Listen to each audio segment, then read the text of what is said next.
Alright, so final part, I have 21 minutes into my phone. 21 minutes and 42 seconds into my phone. After this, I'm going to enjoy the video with you guys.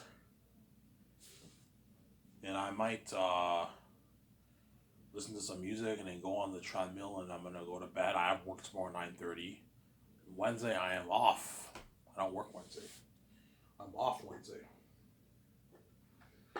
I am off. I am off. I am off Wednesday. Yeah. Yeah, Ivan, you want to get the Reds' attention, you have to do this, man. You can't play the nice guy with a chick like Emmanuel. Even with the other Coco Fruity chicks, chances are they're bad chicks too. But she's the most bad of them all when it comes out of all the chicks at Coco Fruity because she's the hottest one there. It's debatable. I mean, the other ones you can argue, but I mean, I think she's the hottest one there, Samsara. You can't play the nice guy with a chick like that. She's a bad chick, Ivan. She'll crush you horrifically if you play nice with her. You have to be a bad boy.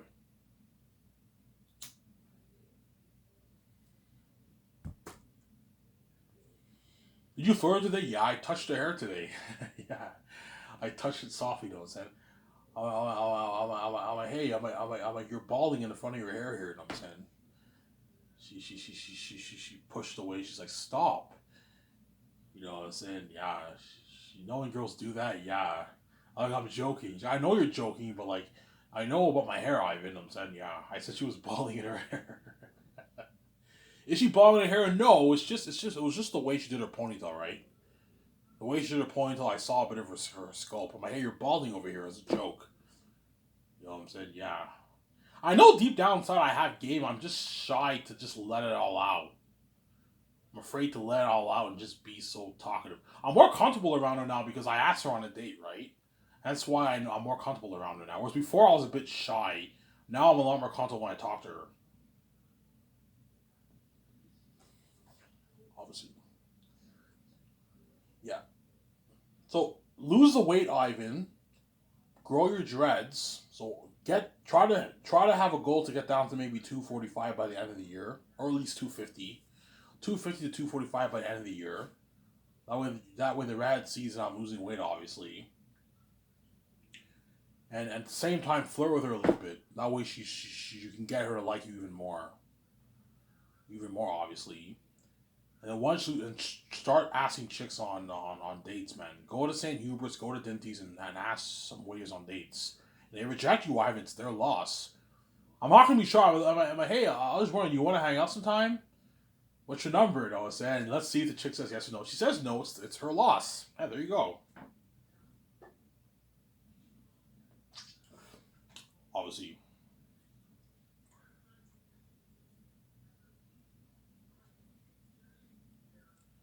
it is her loss. Now I'll talk about Zayn's guys. Enough about the transformation and the redhead topic, right? And me losing the weight, me becoming a bad boy, right? So Zayn's I'll make for $1.2 billion, 780 towards the movie, 410 towards salaries, and 10 million towards the unheard of behind the scenes documentary. As we're looking at the best documentary ever. A 10 million budget for a documentary, guys. That's the biggest budget a documentary ever made. Most documentaries they put like 50K, 100K towards it, and it looks top notch. Imagine 10 million bucks, like you're looking at an independent movie documentary, something like independent movie camera, something top notch, yeah. Something better than what you get for Kim Kardashians and Shark Tank. No Shark Tank had the cameras very professional. Think of a camera better than that.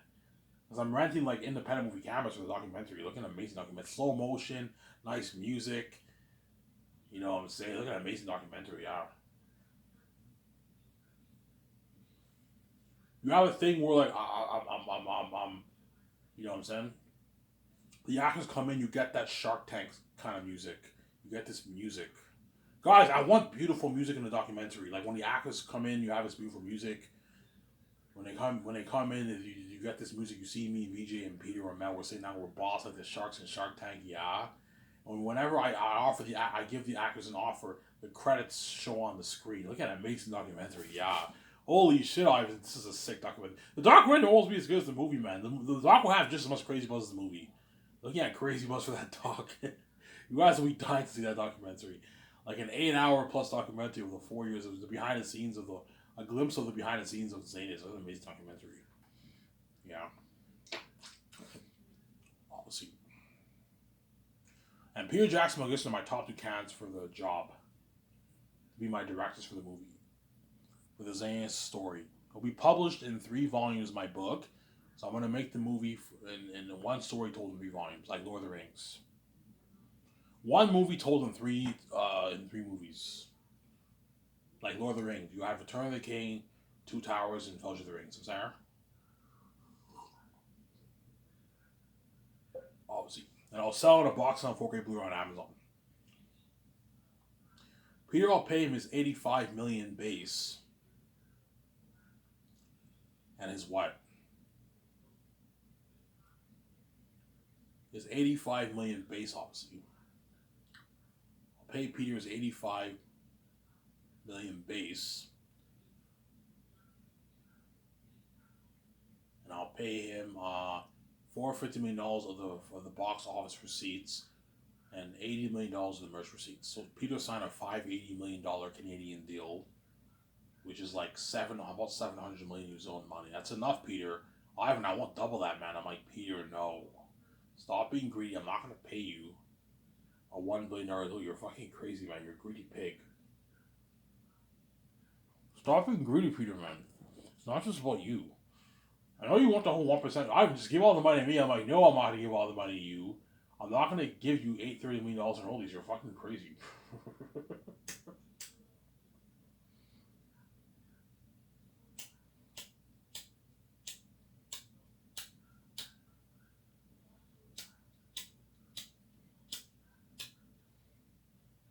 Well, Peter won't more money, guaranteed he will. He'll accept my deal eventually, obviously, because he's making a shitload of money. But he wants more, because he knows me and Peter are going to make billions off the movie. He knows we're going to make billions off the movie, hence he wants a bigger chunk of that, of the pie. He wants all the money to Ivan. Like, the 1%, just give it all to me, Ivan. I'm like, no, Peter. I'm not going to give all the money to you.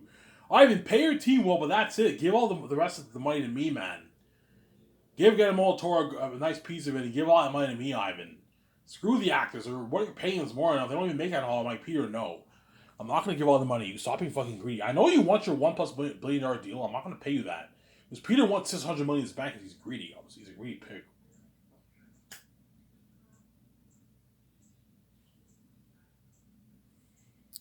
I'm saying he's greedy, obviously.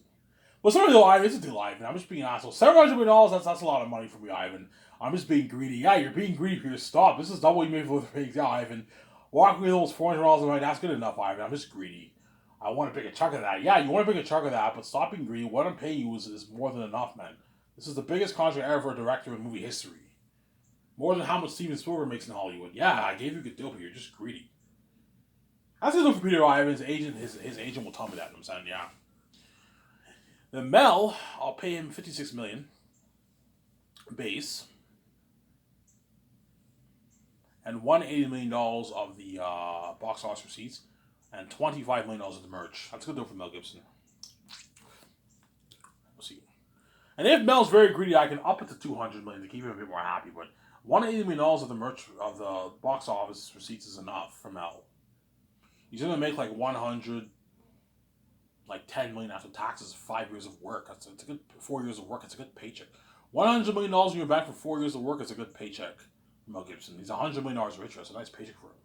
Not the kind of money Peter's making because he's not as big as Peter. His network is a port. Peter's worth like $1.7 billion.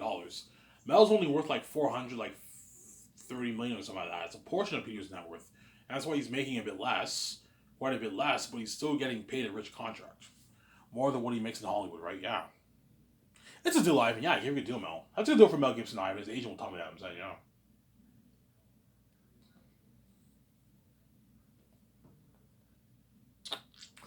The question is, who's better for the job? Mel or Peter? I don't know. Something tells me that Mel Gibson's movie will be better than Peter's movie. It's just a gut feeling I have. Something tells me Mel is going to make the better movie than Peter. Because Mel is also a fantasy guy, The story of Jesus is fantasy. It's not history. The story of Jesus is a fantasy story. There was no historical Jesus. As I'm the son of God. I'm why. It's the symbols of me. And if there was a historical Jesus, he wasn't the true God. He what? He was a counterfeit. He acted like he was God, and he died, and he didn't come back to life. I'm the true God. He's not the true God. Don't hate me. I'm saying Jesus. Don't hate me, Christians. Jesus is not the true God. I'm the true God. Don't hate me, guys. I'm the true God. Not it's the symbols of Jesus. The symbols of me. Yeah, there you go. Symbols of me. Yeah.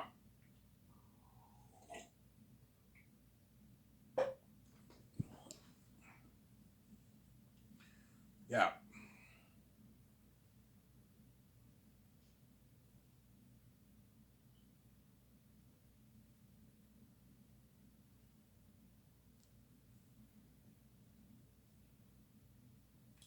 So I'm saying, because Passion of Christ is a fast story too. What movie's better, Lord of the Rings or Passion of Christ? Lord of the Rings is better, but Passion of Christ is almost as good as Lord of the Rings, man. Passion of Christ is a masterpiece. Okay, no. Passion of Christ it's a really good movie, but it's not on the same level as Lord of the Rings, obviously. But like, it's a masterpiece, man. Like the way Mel Gibson, the world building, the music, the horror, the demons, Jesus, it's a masterpiece, man. It makes the story of Jesus come alive, obviously. Hence why it's tough because they're both really good. You guys see what I'm saying here? Lord of the Rings, you have the beautiful world, and you have the beautiful language of the elves, the world building, the orcs, that fantasy feel of Lord of the Rings, but at the same time you get the fantasy feel of Jerusalem. Jerusalem's a real place, but you get the fantasy feel of the story of Jesus. You know, that's why they're both really good. You see what I'm saying here?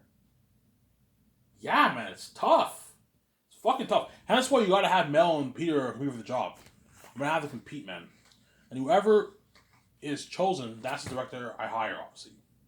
But somebody tells me Mel's movie will be better than Peter's. It's just a feeling I have. Somebody tells me his movie will be better than Peter's, man. Yeah. He's gonna push the horror era to another level. But somebody tells me Peter's movie might be better too. Because if he could do what he did for Lord of the Rings 30 years ago, Zane's will be a masterpiece too. That's why it's tough. Yeah.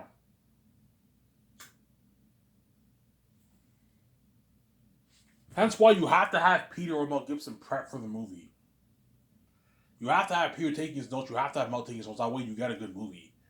And you're gonna see Mel in the zone directing. Peter's in the zone directing.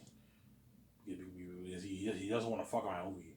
I'm gonna pull him aside. I'm like, Peter, like, please, I need this. I don't want you fucking up my movie. I'm gonna tell him, Peter, please, I don't want you to ruin my movie. Zanus is my baby. I wrote my story. I wrote this story. I want it to be. I want the book. I want the movie to be better in the book. Please, Peter, I pay a lot of money. Please listen to me. Take your. I have no word about. I'll take my notes. I'm gonna work triple hard for you guys for fucking New Line. Fuck New Line, Ivan. Fuck Bob Shade. Fuck Michael Lynn. Those guys fucking ripped me off. They owed me money. Yeah, they owed him money and they didn't pay him back. Yeah. Fuck New Line, Ivan. They gave me like a shitty $90 budget. Obviously, I was limited what I could do. They didn't pay me as much. Yeah. Peter only made $10 million to direct the three movies. Was I'm paying him $85 million to direct the three movies. There's a huge difference. He's walking away like system in his bank after the 4 years of Zanus. A lot of money, man. Yeah. And he gets his fat payday for the merch and box office receipts. Obviously, Mel, I need this. Yeah, because when you read the book, I believe it was Michael Lynn. Michael Lynn, Peter and the actors had a party at their $11 million mansion, and Michael Lynn pulled Peter aside. He was crying. He's like, Peter, please. He's like, I need this. I need this. I need this movie to be a hit, to be a success. Peter's like, don't worry about it. I'll pull it off, and he pulled it off. The execs were happy with Peter. That's why they paid him so much money, because he negotiated for so much money, obviously. And yeah, I'm gonna pull Peter aside. Peter, please, I need this. I have no worry about it. I'll work triple hard for you. Don't worry about it. And Peter destroys the role as a director. Mel destroys the role as a director. They're in the zone. When you see them directing, they're in the zone directing. And they have the assistant director helping them. So they have help. And I'm also going to have a first unit director team, second unit director team. Perhaps a third unit director team to help Peter and get a Moltor out, or Mel and get a Moltor out. Yeah. That way Peter's not stressed out. Obviously.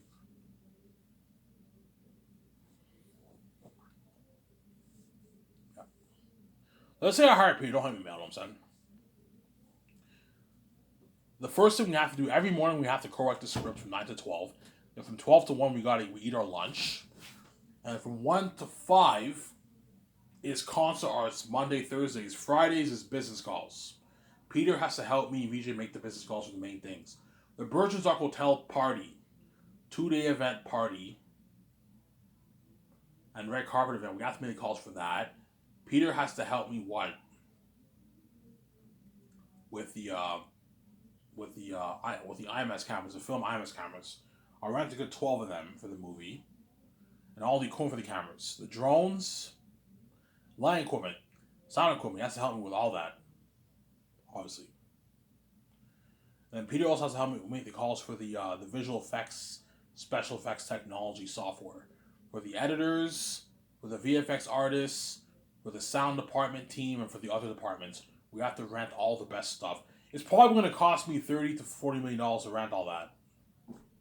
If you want to get the high tech stuff, the best stuff in Hollywood, the best stuff in Hollywood, and the best stuff, the best stuff, the best stuff for visual effects. People ask me, Ivan, how much money you put towards visual effects, by the way? I'm like, $600 million. How's that sound? He's like, you're giving me $600 million for my movie, Ivan, for visual effects alone? Yeah, it doesn't even include the set building of the IMAX cameras. People wrote the music or no. He's like, holy shit, your company blows out of the water. This is an unlimited budget. We can do unheard things with this money, Ivan. Like, Ivan, like, you're looking at a world that will blow James Cameron's Pandora and My Hobbit out of the water, Ivan. Lord of the Rings movie out of the water, yeah. Like, Ivan, you thought my Helm's Deep word was good. Think of something 3 times better than that, yeah. If you thought my Ring Race was scary and my Orkai were scary, 2 Towers, think of Demons like 4 times scarier than that, 3 times scarier than that, yeah. Real horror. You'll tell me, Ivan, like, this is unheard of horror, like, I never experienced before. I'm like, Peter, how scary? Ivan, like, so scary that, like, I might cry for you, Ivan, and your actors, man. I'm like, you might shed tears for yourself, Ivan, and your actors. Looking at demons, real demons. Something real, guys, like, real horror. That's why Zane's not have crazy like us, yeah, man. We'll say Zane's like, so lucky, yeah. Then Peter has helped me the calls for the costumes, armor, weapons, and the machines for designing the mask. Obviously. He also has to help me the calls for the food. If you're getting food from the farms, I'm like, yeah. He's like, holy shit. I tell him what I'm going to be serving the actors. He's like, holy shit, your company's how much? Yeah. For breakfast, you're serving strudels, donuts, eggs, bacon, French toast, waffles, pancakes. You know what I'm saying? Cereal. Ivan, like, you're spoiling the actors and crewmen with, like, coffee and French vanilla and all stuff. I'm like, he's like, holy shit, your company's top notch. Yeah. 3 beers every Friday. 3 beers. Yeah. I will blow out the water. Yeah.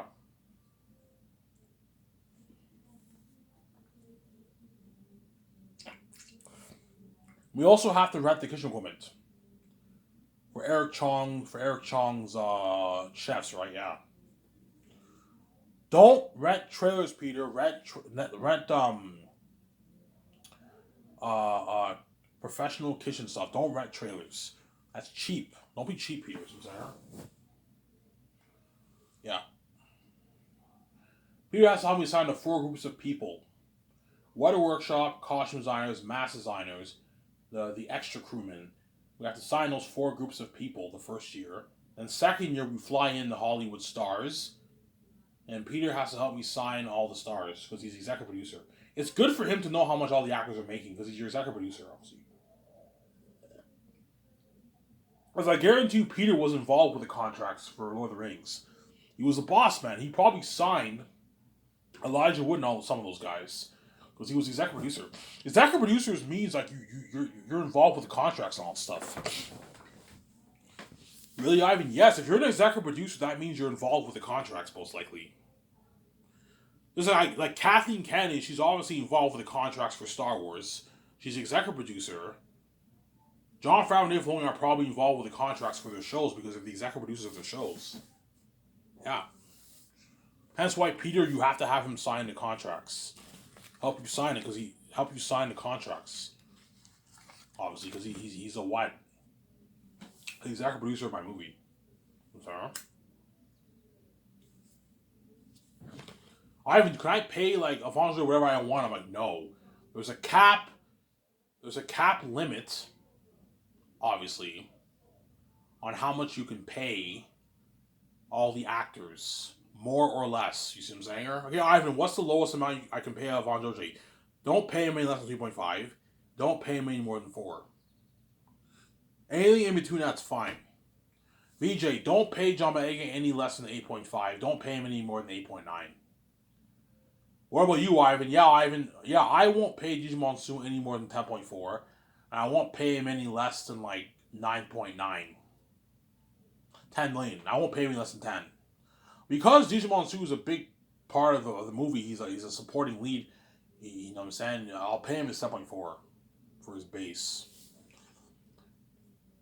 So you sign those 3 first, and after you sign the rest, like Carl Urban, John Rice Davis, Don Cheadle or Vigo, Idris Elba, you know what I'm saying, Andy Serkis, Angelina Bassett, Ariana Grande, you know, you sign all the rest of the guys. So, and after that, you take him out to dinner at Boston Pizza.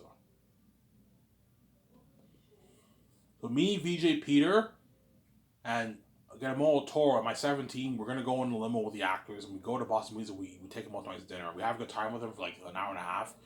Peter is with me and VJ, he's talking to the actors, he's getting familiar with the actors, and after that, the limo driver takes them to my condo, my 300 in our condo. We party up for 5.5 hours. I can't people blow out of the water. The actors are going to have a blast, and this will be trending too. Yeah, I can't people blow out of the water. And that's the beginning of the Zane's journey, man, for the stars, and Peter and me, VJ, and all of them. Or Mel, don't hate Peter, I might just Mel over you, Sarah. And we'll do this for this Iron Man time, please. I hope you guys enjoyed the video. Talk to you soon, guys. Bye.